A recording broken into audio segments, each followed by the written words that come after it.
Hey there, Roger Burnley, vocal coach here in Los Angeles, California, and I'm going to answer some questions for you, or at least one really big question.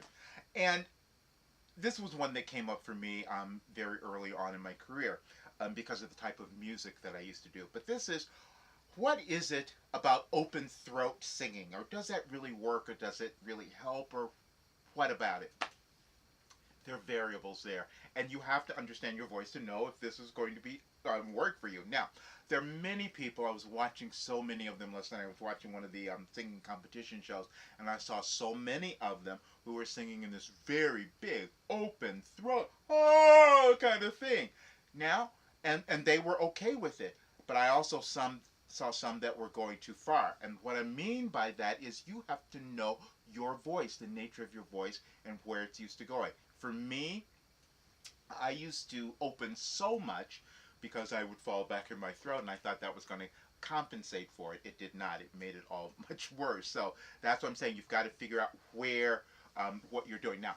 Operatic singing, legit singing, and all of that, or Broadway singing, you're going to use a little bit more of that open throat because you're trying to get a particular sound. What you don't want to do, however, is to allow it to go too far back in your throat. So the open throat singing is going to give you a particular kind of tone that you might want for certain music, but if it's going to get you in trouble, then it's going to be a problem. Now, I'm going to do this on an O sound, which is one of the ones that I think we typically open so much for, and it's also one of the ones that can give us a lot of trouble.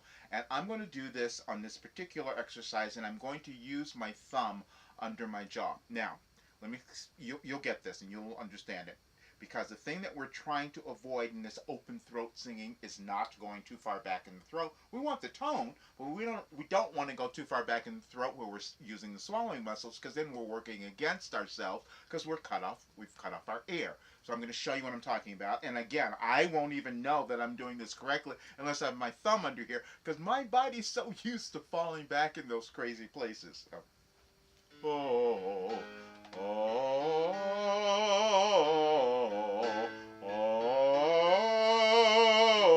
Now what I'm doing here, let me just explain this. I'm going to try to make my sound as open as I can so you can hear the tone there, but where I'm not going too far back. And the way I know that is because I have my thumb under here. All right, so you'll kind of get a sense of this.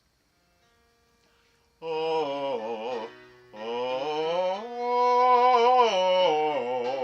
oh.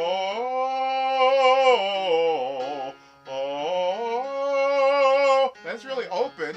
Oh, oh, oh.